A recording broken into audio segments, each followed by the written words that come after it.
Does remote work put additional pressures on you? Pressure of video on is huge, right? Yeah, I've had team members tell me, please tell us in advance if you want us to keep our video on. That and should I was be like, mandatory. okay, fine. I didn't know that was a thing, but I said, okay, I'll give you advance notice. Hello everyone, welcome to another episode of Close the Loop. I'm your host Srini. On this episode, as you can see, we are in someone's very beautiful home, and that someone is Abhash Kumar. Abhash, welcome to the show. Hello, Srini. Now, remote working has sort of come into the limelight in the last 2 years. And I find that companies either they're just going one extreme where they're saying that employees can pretty much work from wherever they want. There's the other extreme where they say, no, you have to come to office. And there's that third middle gray zone where they're on the fence. So what's your take on this whole space? Sure. So before even I say anything, of course, I work for Springworks. We are a fully remote company, right? Work from wherever you feel like. Like here? Yeah, like my home in this case. But of course, during the pandemic, it was almost a forced situation, right? Everyone had to be working from home. I just remember this one particular day from January of this year, and this year being 2022. And I would go out in the evenings. I wouldn't see anyone, right? It was a very normal sort of a scenario. And then one day I go out and it almost feels like it's a college fest, right? Right. And so I was confused. And then I realized, people have come back to offices, right? So both of us are also employees. So from an employee perspective, why do you say that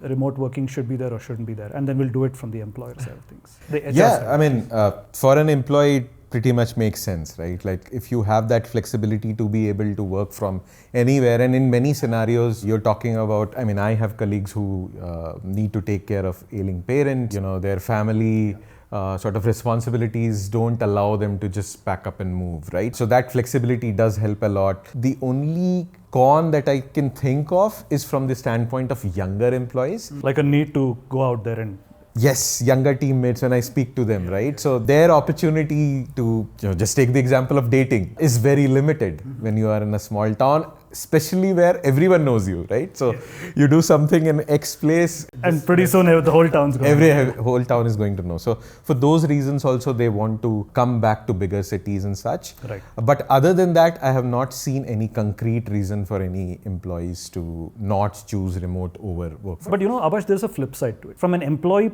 side of things, while there are advantages like you just said, there could also be some disadvantages in terms of not being able to form a good, we won't use the word friendship here, but at least a good workplace relationship. Yeah. So what's your take on that? Like, have you seen those kinds of challenges? That is a fair point, and that is definitely a challenge. But I would say it's also a function of how you go about doing remote work, right? So in many scenarios, this will probably not work because you have not worked on making remote work. There are too many works there. So now you're sort of moving over to the employer side of things. Like correct.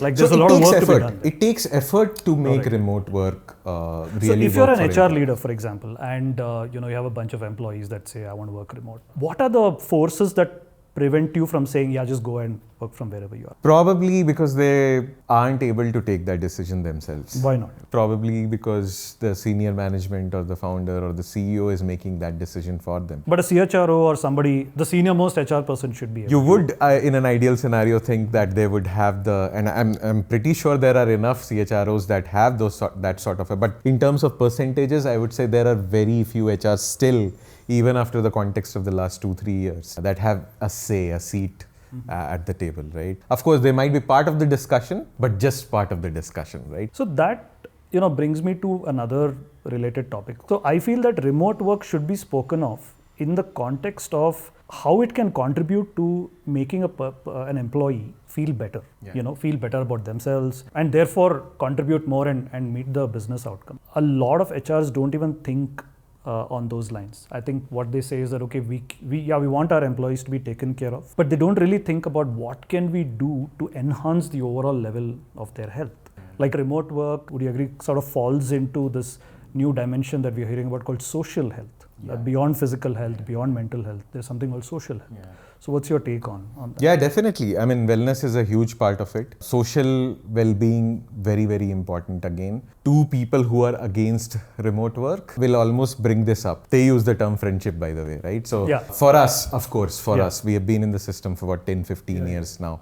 Many of our friendships have been a byproduct of working in office. Yes. But if you think about it, because there was no other option, that is what we defaulted to.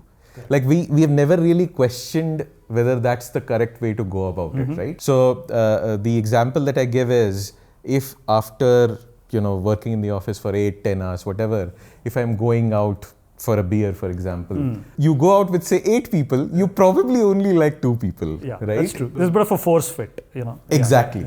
So I'm saying, what is it that is stopping us from exploring our social circle outside of work? But thankfully, Gen Z understands this very, very well. I mean, most of their friendships are online. That's also another thing. But they have found their own groups outside of work, right? That's true. Yeah. But there are certain things that you can probably only do when you are in person. Like, for example, find a way to express yourself in a more assertive way. Let's say that you are somebody who struggles with that, and you find it hard when you are a tile among 10 tiles in a Zoom window to actually speak up and say that I want to say something.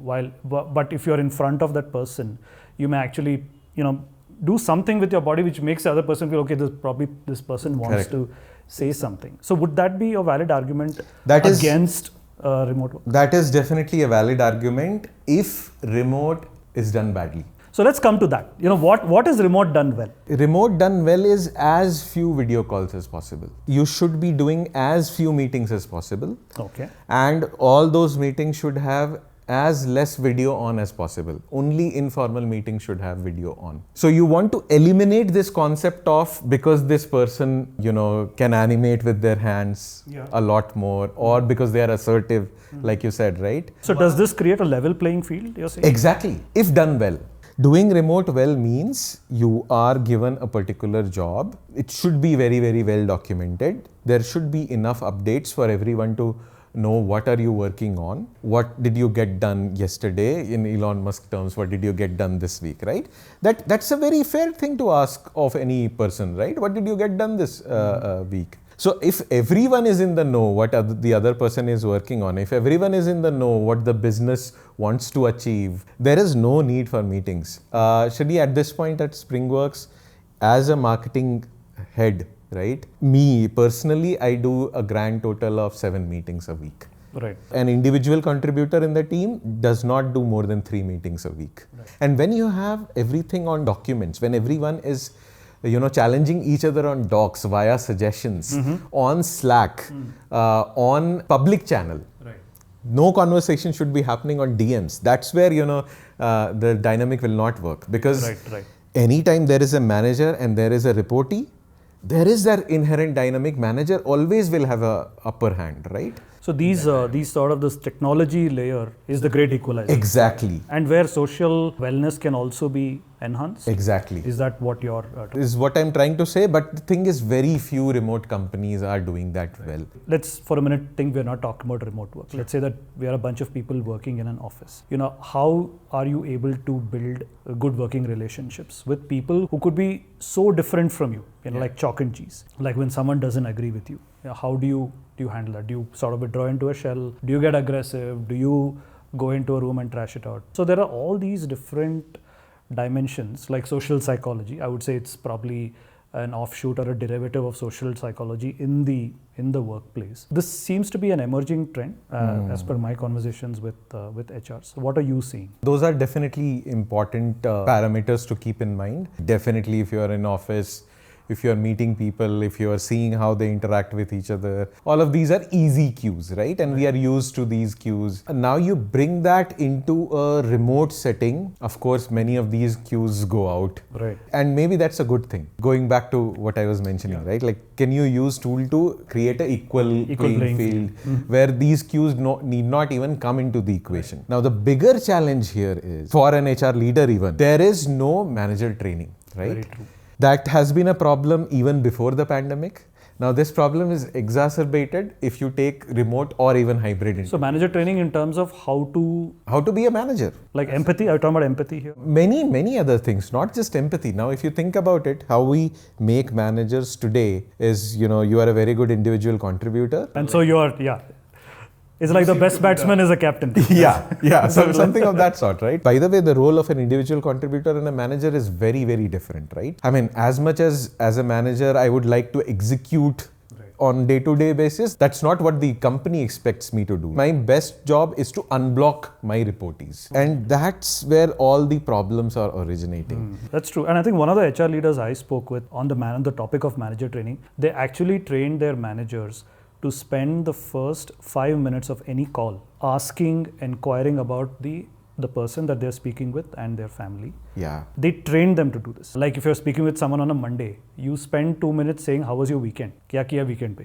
Oh, 100%. This is such a important dynamic, right? Even for example, the one-on-ones that I have with my reportees, except one per quarter, every other one-on-one is informal. But I think I'll riff off one of the things that you said. Sure. Does remote work put additional pressures on you to turn up to meetings, to switch on your video? Do you think there's a stress of that as well? Oh yeah. So again, definitely, this pressure of video on is huge, right? And I have seen that. Why is that a pressure? You feel like you will need to bring your personality now. Like you got to dress up. Not just dress up. I mean, dress up might be the least of your problems, right? So for example, say you might be a person who shares a lot of memes on Instagram, on Twitter. I'm just talking generally, right? But you say you meet the same person in a meetup or something, and you're like, is this the same person? You are more interesting when you were more interesting when you were online. So those sort of pressures are also there, right? Because I've had team members tell me, and you guys know who you are if you're watching this. They basically told me, please tell us in advance if you want us to keep our video on. And that should I was be like, mandatory. okay, fine. I didn't know that was a thing, but I said, okay, I'll give you advance notice. But the other challenge that employees are facing is my work even being seen? Right? So when you are in office, when you are in front of your manager sees your face every single day, and that again sort of is a seg into hybrid work, right? Why it's the worst of both worlds. Or I was thinking you'll say it's the best of both worlds. No, it is the worst of both worlds, because if your manager doesn't see you in an hybrid setting, say I have 10 reportees, 6 of them come into office, whatever, even 1 day a week, 3 days a week, 5 days a week. But I happen to have a situation where I allow people to also work remotely. There is no chance in hell don't have bias towards the people who you see every day. That's just how humans are wired, right? Yes. You see someone's face every day. It doesn't create a level playing field. Not at all. You will think that, because this person, I saw them 5 times today, he did or she did much more work. Then you can't relate to this remote person's problem at all. Right. There is that pressure on that remote employee in that situation to try to push the communication a lot more, right? So almost this fear of, is the work that I am doing being seen by the manager, right?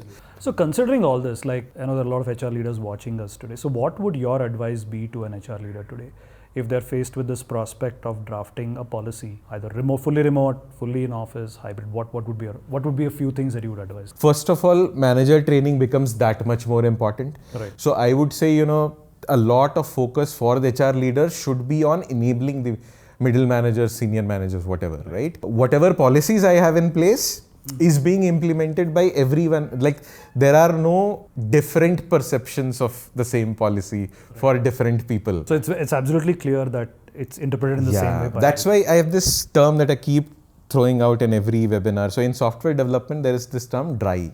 Don't repeat yourself. Okay. Which is that for doing the same thing, there should not be like multiple modules of code.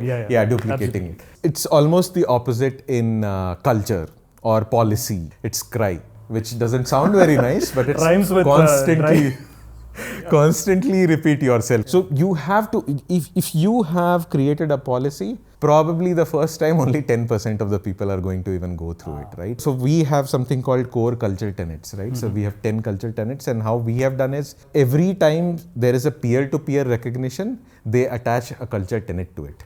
Got it. So I am thanking you for this particular thing, and this is the culture tenet out of those 10 that it most resembled. So it's a kind of a behavior that you have demonstrated. Exactly. So it's sort of a loop that we are trying to build. Okay, the two things that you need to remember is cry and dry. Dry was for software developers. So yeah, maybe HR leaders, over communication, constantly repeat yourself. Right.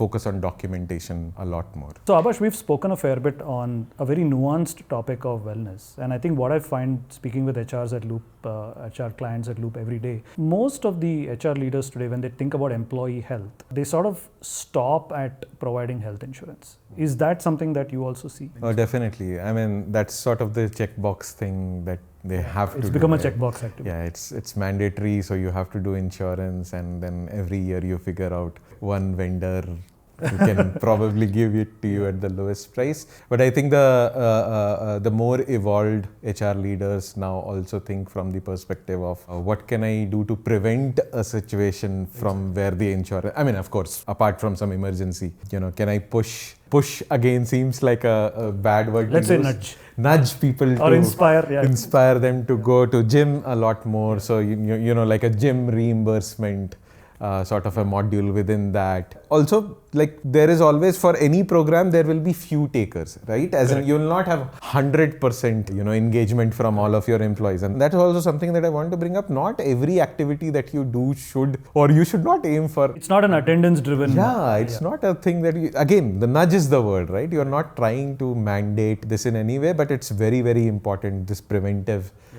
side of things. What happens in traditional healthcare marketing, and again, two marketers talking about it, is that fear has been used in a big way. Like every movie that you watch, those scary cigarette ads. Like if you speak to any smoker and ask him or her, will you stop smoking after seeing the ad?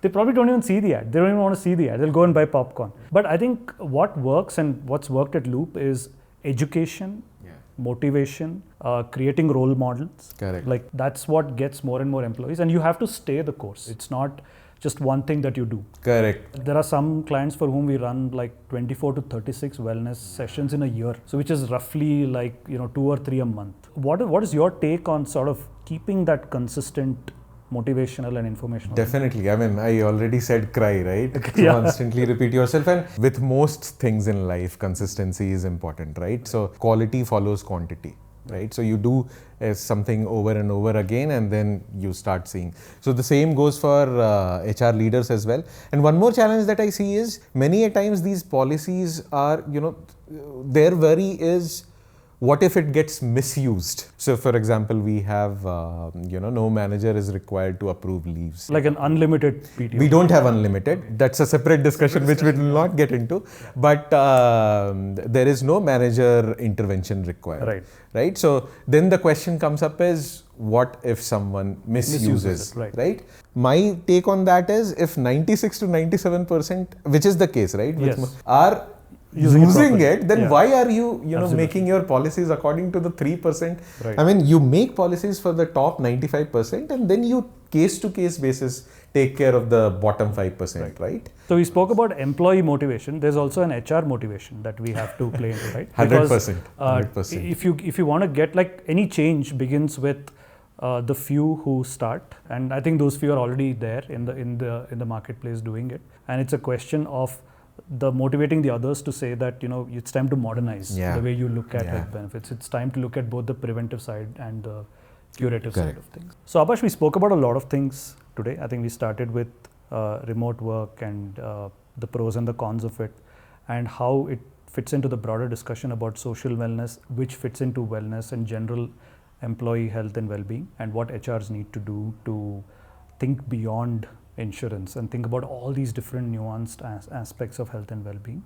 Thank you for sharing your thoughts, but as is the norm on this show, the guest always gets to close the loop, so we'll take final thoughts from you. As we all know, multiple memes about the HR function and such, and we all saw the impact, the importance of the HR function in the past 2.5, 3 years. And I feel like it's time for people leaders, HR leaders to take the reins into their hands, right? Like I mentioned, still feel like, seat at the table, they're asking for it, maybe they are not getting it, get into that decision making. It's your responsibility. Be the people champion. Be the people champion, because that's what you're called, right? And more people are being called that role now. So take the reins. Thank you, Abhash. Thanks for joining us today, and thanks to everyone who's tuned in to watch this.